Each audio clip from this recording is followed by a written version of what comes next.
Mr. and Mrs. Smith, the show, has been on my mind ever since I finished watching it maybe 2 or 3 days ago.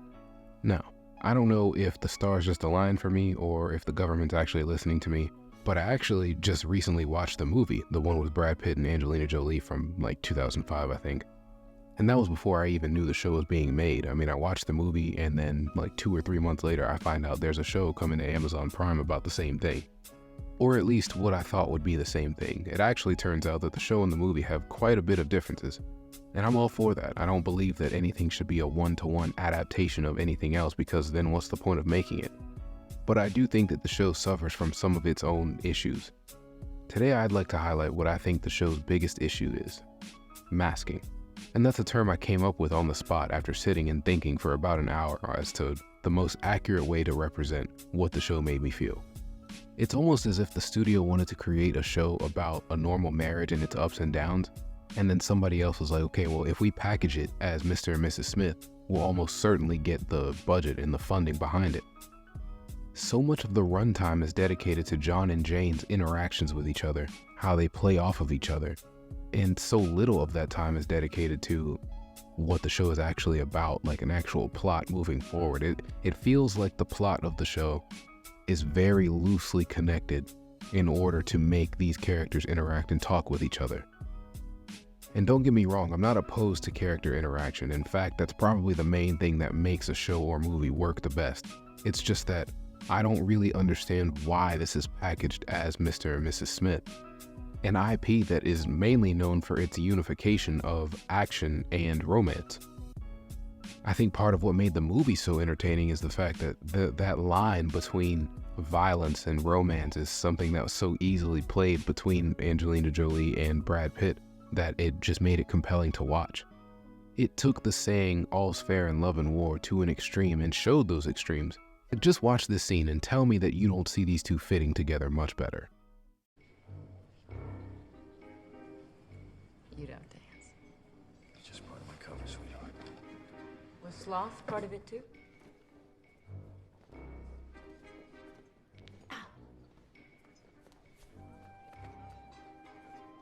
You think this story's gonna have a happy ending? Happy endings are just stories that haven't finished yet.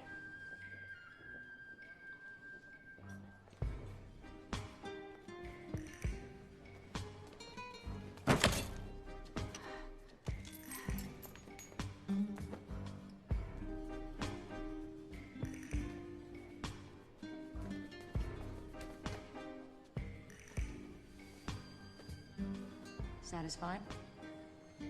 Not for years.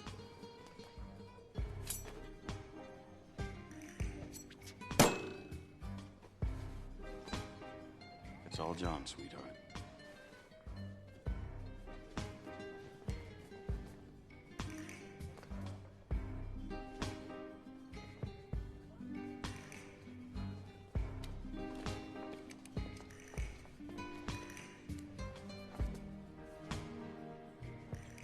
Why do you think we failed? Because we were leading separate lives? Or was it all the lying that did us in? I have a theory. Newly formed. I'm breathless to hear it. You killed us. Provocative. You approached our marriage like a job, something we recon, planned, and executed. And you avoided it. What do you care if I was just a cover? Who said you were just a cover? Wasn't I? Wasn't I?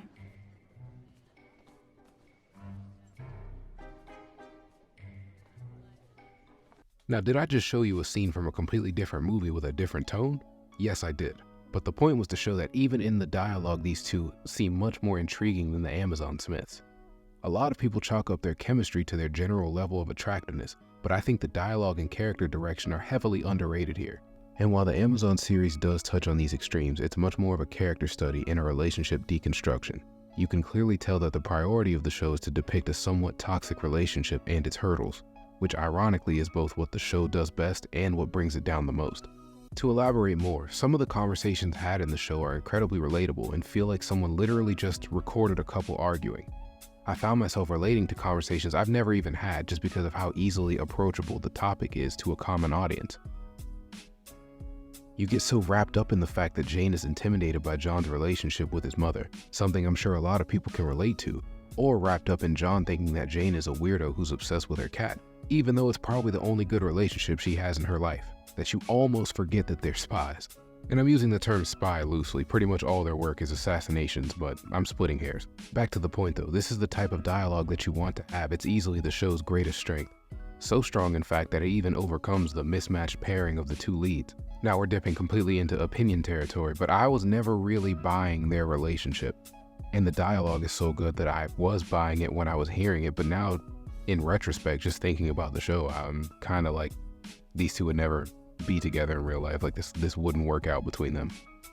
And it's not like the movie did that way better or anything, but you could tell that John and Jane in the movie both had similarities in their style and a natural chemistry with each other. So much so, in fact, that they got married in real life. It ended in divorce, but my point stands.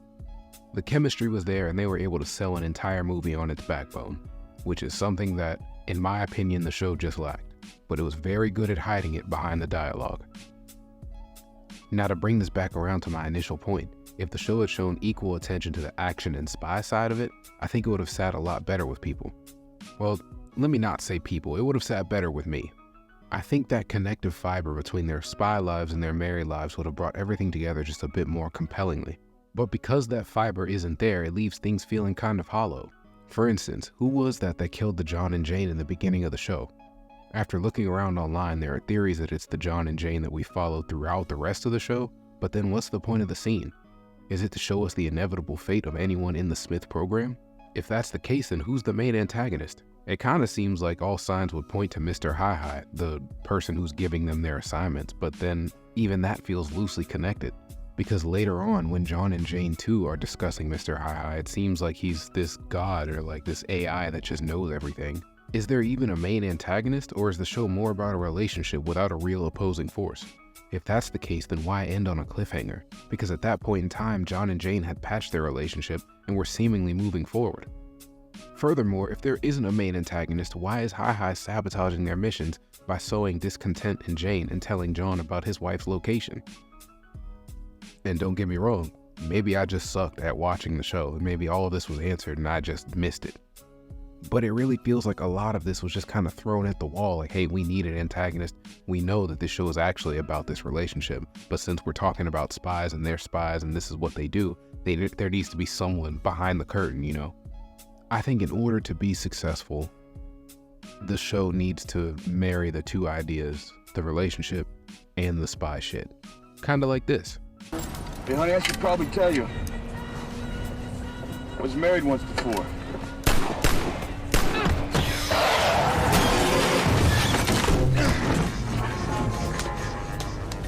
Are you out of your mind? What is wrong with you? You're what's wrong with me. It's a drunken Vegas system. Oh, that's better. Stop. Oh, that's much Stop. better. That's Stop. great.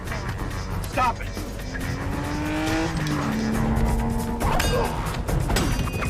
And to be fair, the show does, sometimes. It just needs to do it more.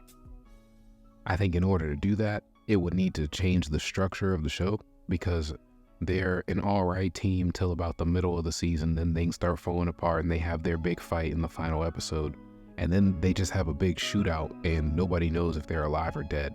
And I feel like that's very misleading. I feel like a lot of people will be upset at the end of the show. In order for us, the audience, to actually grow with the characters, I think it would have been much more interesting if John and Jane were either poor romantic partners, but great spy partners, or poor spy partners, but great romantic partners. Either way you run with that, you can show how their individual hurdles can be overcome in another aspect in their life. Maybe they're so good as partners they don't even need to speak while they're in the field, but at home they're tackling marriage issues, they just can't see eye to eye on it. Or the other way around, maybe they suck as partners out on the field and are great together at home. In both cases, it leaves potential for the audience to see their ups and downs and root for them a little bit more, as opposed to just watching their relationship degrade and then repaired in an afternoon. The best Spider-Man stories are when things are good for Peter Parker or Spider-Man. Nobody wants Spider-Man's life to just suck all around. Nobody likes to just watch people get beat up or lose. Overall, the show is okay. I do think that it's worth watching, but Again, it suffers from that masking issue. The show is clearly about a relationship between these two people, its ups and downs. I just don't think that it needed to be packaged as Mr. and Mrs. Smith, because that brings expectations that the show doesn't really live up to. But yeah, see ya.